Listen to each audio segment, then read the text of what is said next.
ज्योतिर्मय media house सविनय सादर करत आहे श्री अरविंद आणि श्री माताजी यांच्या तत्वज्ञानावर आधारित एक चिंतन, पूर्णयोगाचे अंतरंग. नमस्कार. आज आपण एका खूप वेगळ्या आणि खोल विषयावर बोलणार आहोत. आपल्याकडे श्री अरविंद यांच्या लेखनातला एक उतारा आहे, ईश्वर इच्छेशी तादात्म्य आणि योग साधनेच्या अवस्था. आपण आपली इच्छा, संकल्प याबद्दल बोलतोच, पण ही ईश्वरी इच्छा काय असते आणि तिच्याशी एकरूप कसं व्हायचं, तर ह्याचाच आज आपण मागोवा घेऊया. हो, अगदी. आणि ह्या उताराचं वैशिष्ट्य काय आहे माहितीये, की तो फक्त अंतिम स्थितीबद्दल नाही बोलत, तर साधना पूर्ण व्हायच्या आधी सुद्धा आपल्या अपूर्ण अवस्थेत पण ईश्वरी इच्छेचे काही अंश कसे जाणवतात हे पण सांगतो. त्यामुळे ही चर्चा अजून इंटरेस्टिंग होते. हो ना. तर सुरुवात इथूनच करूया. पूर्ण सिद्धी नाहीये, तरीही ईश्वरी इच्छा काम करते. उतारा म्हणतो की अनिवार्य प्रेरणा किंवा ईश प्रेरित कर्म म्हणून ती येते. अचानक काहीतरी करावंसं वाटणं किंवा आपल्या हातून काहीतरी घडणं, ज्याचा अर्थ आपल्याला एकदम नंतर कळतो. हो. आणि इथे एक गोष्ट महत्वाची, की ही प्रेरणा वरवरची नसते. श्री अरविंद सांगतात की हे जे कर्म आहे ते आपल्या नेहमीच्या विचारांपेक्षा किंवा भावनांपेक्षा वेगळं असतं. जसं की काय म्हणतात त्याला, अंतस्फूर्ती किंवा अंतर्ज्ञान. आणि गंमत म्हणजे हे असं मनात नाही येत, ते अधिक खोलवर हृदयात किंवा कधीकधी थेट शरीरात जाणवतं. यातून एक दिशा मिळते, एक दृष्टी येते, पण त्यामागचं सगळं लॉजिक किंवा कारण लगेच नाही कळत. जणू काही फक्त पुढचं पाऊल दिसतंय. अच्छा, हे आपले नेहमीच्या मला असं वाटतंय पेक्षा वेगळं, जिथे तर्क नसतो पण एक प्रकारची खात्री असते आतून. हो, बऱ्याचदा तसंच. एक प्रकारची आंतरिक सक्ती असते ती, जी आपल्या तर्काला पटणार नाही कदाचित, पण आतून खरी वाटते. आणि ह्याशिवाय अजून प्रकार आहेत बरं का.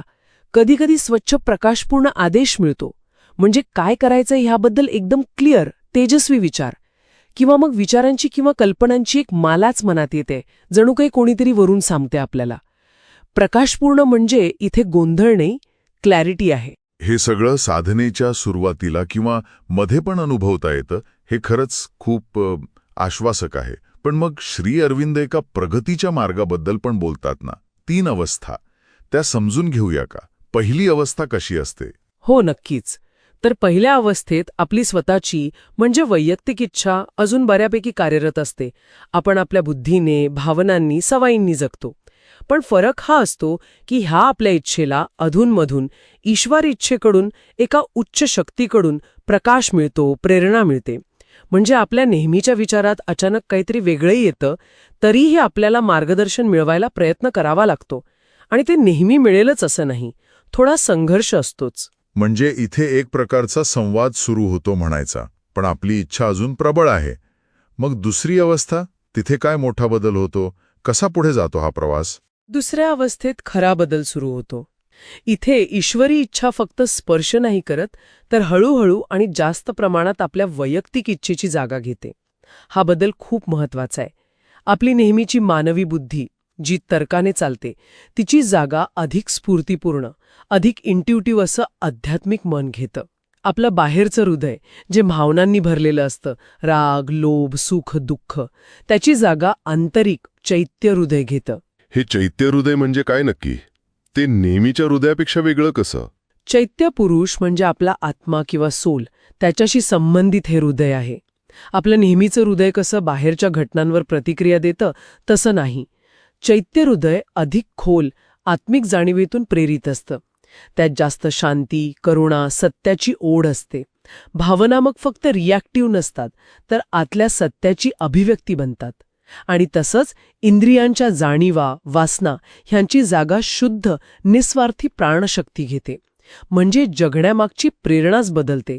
हा एक प्रकारे संपूर्ण आतून बदल आहे. वा. दुसऱ्या अवस्थेत आतून सगळंच बदलतंय. इच्छा, विचार, भावना सगळं एका वेगळ्या पातळीवर जाते.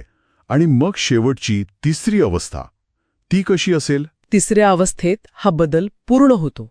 वैयक्तिक इच्छा उरतच नाही, मग ती पूर्णपणे ईश्वरीय इच्छेत विलीन होते. तिच्याशी एकरूप होते. साधक फक्त आध्यात्मिक मनाच्या पातळीवर नाही राहत, तर त्याच्याही पलीकडे जातो. त्याला श्री अरविंद अतिमानसिक क्षेत्र म्हणतात. तिथे प्रवेश होतो. ही त्यांच्या योगातली पूर्णत्वाची स्थिती आहे. अतिमानसिक म्हणजे आपल्या सामान्य जाणीवांच्या खूप पलीकडचं, थेट वैश्विक सत्य आणि ज्ञानाशी जोडलेलं. ह्या अवस्थेत मग जे काही घडतं ते थेट ईश्वरीय इच्छेनंच घडतं, तिच्या प्रत्यक्ष शक्तीने. कर्तेपणाचा भाव संपतो पूर्णपणे. अरे बापरे, थक्क करणार आहे हे सगळं. म्हणजे श्री अरविंद एका प्रवासाबद्दल सांगतायत, जिथे सुरुवातीला ईश्वरीय इच्छेचे फक्त थोडे अंश अनुभवाला येतात, प्रेरणेतून, अंतर्ज्ञानातून.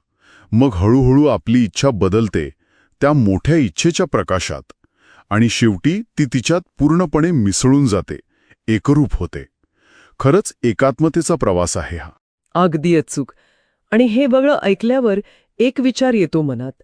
आपल्या रोजच्या आयुष्यात, धावपळीत आपल्यालाही कधीकधी असे क्षण येतात ना, एखादी अनामिक प्रेरणा, एखादी अचानक आलेली कल्पना किंवा काहीतरी करण्याची तीव्र इच्छा जी तर्काला नाही पटत. असे छोटे छोटे अनुभव हे कदाचित त्या मोठ्या ईश्वरी योजनेचे भाग असतील का, ज्याचा पूर्ण अर्थ आपल्याला खूप नंतर कळेल. ह्यावर विचार करायला हवा, नाही का?